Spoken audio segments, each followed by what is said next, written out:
Agri product. Agri protect பொறுத்த வரைக்குமே பேசிக்கா என்ன, இது பயோ என்ஹான்சர் அப்படின்னு சொல்லி சிஸ்டமிக் அப்ளிகேஷன். சிஸ்டமிக் அப்ளிகேஷனா ஒன்ஸ் பயோ ப்ரோடெக்ட் வந்து நம்ம கொடுக்கும்போது என்ன ஆகுது, இம்மீடியட்டா வேர் வரைக்கும் கீழ் பக்கத்துல போகும். அதே மாதிரி மேல இருக்கக்கூடிய கிளைகள் வரைக்கும் அந்த டாப் லேயர் என்ன இருக்கும் அது வரைக்கும் முழுமையாக கொண்டு போகக்கூடியதான் அக்ரி ப்ரோடெக்ட். அதுதான் சிஸ்டமிக் அப்ளிகேஷன் அப்படின்னு சொல்லுவோம். ஸோ ப்ரோடக்ட் பொறுத்த வரைக்கும் மெயினா மைக்ரோபியல் இனாகுலண்ட். இனாகுலண்ட் அப்படின்னா தடுப்பூசி. இப்ப நமக்கு வந்து தடுப்பூசி போடுறோம் இல்லையா, கொரோனா வைரஸ்க்காக எல்லாம் தடுப்பூசி போடுறோம்னு சொல்றாங்க இல்லையா, அதே மாதிரிதான் ஒரு உற்பத்திகள் அது ஆரம்பிக்கும் போதே அந்த இடத்துல அது எந்த விதமான நோய் தாக்குதலும் இருக்கக்கூடாது அப்படிங்கிறதுக்காக முன்னெச்சரிக்கையாக முன்னேற்பாடாக கொடுக்கக்கூடியதான் அக்ரி ப்ரோடெக்ட். ஸோ பயிர்களுக்கு பாதுகாப்பை முழுமையாக கொடுக்கக்கூடியதான் agri protect. So agri protect பொறுத்த வரைக்குமே சில காரணங்கள் எஸ்பெஷலி பாதிக்கிறது எதனால பூஞ்சை நார். ஏன்னா இப்ப நம்மளுடைய ப்ரோடக்டை பொறுத்த வரைக்கும் இதை வந்து பூச்சிகளுக்கு, புழுக்களுக்கு, களைகளுக்கு இதுக்கெல்லாம் கொடுக்க முடியாது. இதுக்கெல்லாம் நீங்க வேற ஏதாவது ப்ராடக்ட் தான் பயன்படுத்தி ஆகும். ஜென்ரலா பூஞ்சை, இந்த பூஞ்சைக்காக மட்டும்தான் நம்மளுடைய அக்ரி ப்ரோடக்டை பயன்படுத்த முடியும்.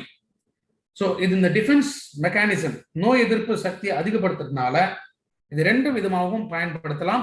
அப்போ ஒரு உற்பத்தி முழுமையாக எந்த விதமான பாதிப்புகளும் ஏற்படாமல் வளர்றதுக்கான ஒரு சூழ்நிலை கொடுக்கக்கூடியதான் அக்ரி ப்ரோடெக்ட்.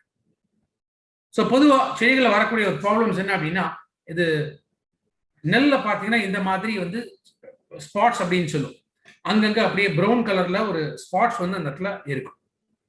ரெண்டாவது ப்ரௌன் லீஃப் ஸ்பாட்ஸ். ஸோ இலைகள்ல அப்படியே ப்ரௌனா வரும். இது வந்து பூஞ்சையினால் ஏற்படக்கூடியது மில்டியூ. மில்டியூங்கிறதும் பூஞ்சை தான்.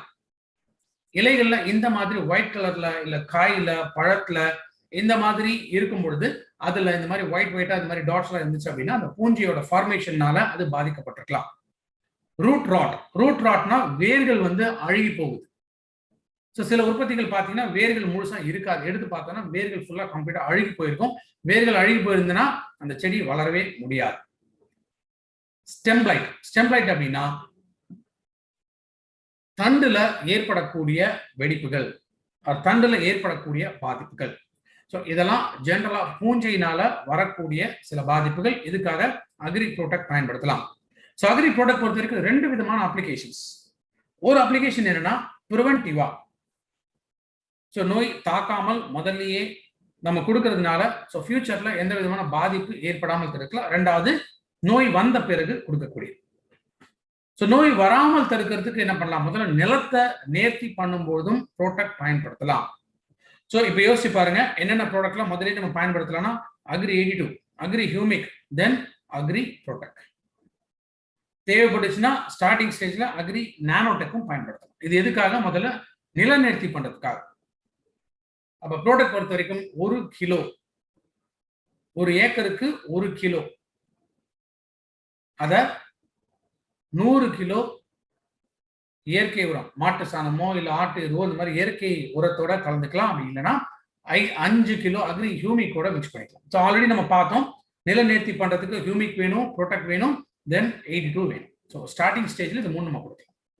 அடுத்ததா விதை நேர்த்தி. விதைகள் விதைக்கிறதுக்கு முன்னாடி 1 கிலோ விதைக்கு 5-10 கிராம் வரைக்கும். ஸோ 5-10 கிராம் 1 கிலோ அப்படின்னு பார்க்கும்போது ஒரு சின்ன சொல்யூஷன் மாதிரி ப்ரிப்பேர் பண்ணிட்டு அதுல இந்த விதைகளை போட்டு ஊற விட்டுட்டு ஒரு 1/2 மணி நேரம் ஊற வைங்க, 1/2 மணி நேரம் காய வைங்க. அதுக்கப்புறம் டைரக்டா நிலத்துல போய் நட ஆரம்பிச்சிடலாம். அதே மாதிரிதான் root dipping. So root dipping பொறுத்த வரைக்கும் நாத்து நடும்போது என்ன பண்ணலாம், ஒரு தொட்டியில தண்ணியில கொஞ்சம் ஒரு சொல்யூஷன் மாதிரி, ரொம்ப தண்ணியா இருக்கக்கூடாது, ஓரளவுக்கு சொல்யூஷன் மாதிரி கிரியேட் பண்ணிட்டு அதுல முக்கி எடுத்துட்டு அதுக்கு பிறகு நிலத்துல போய் நடலாம்.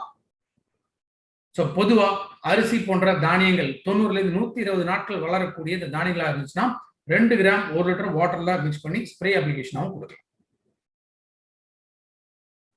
ஸோ ஃபர்ஸ்ட் டோஸ் எப்போ கொடுக்கணும் ப்ரோடக்ட், விதை விதைச்சு 20-30 நாட்கள் கழிச்சு. ரெண்டாவது டோஸ் வந்து அந்த ஃப்ளவரிங் ஸ்டேஜ் வரதுக்கு முன்னாடி ப்ரோடக்டை கொடுக்கலாம்.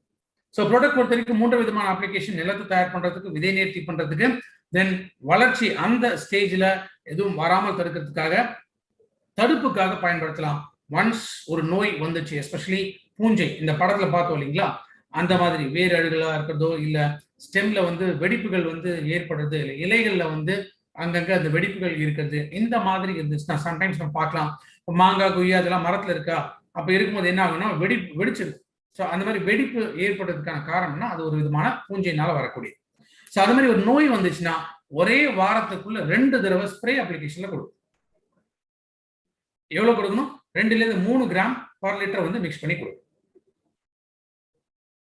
இதே என்ன பண்ணலாம்னா புரோட்டக்க 40 கிராம் அக்ரி புரோட்டக்க ஒரு 10 ml 82 கூட மிக்ஸ் பண்ணி ஒரு ஸ்ப்ரே அப்ளிகேஷன் 15 லிட்டர் டேங்க்ல கொடுக்கலாம். ஸோ புரோட்டக் அண்ட் 82 கொடுக்கறதுனால இன்னும் எஃபெக்டிவா அதை அழிக்க முடியும்.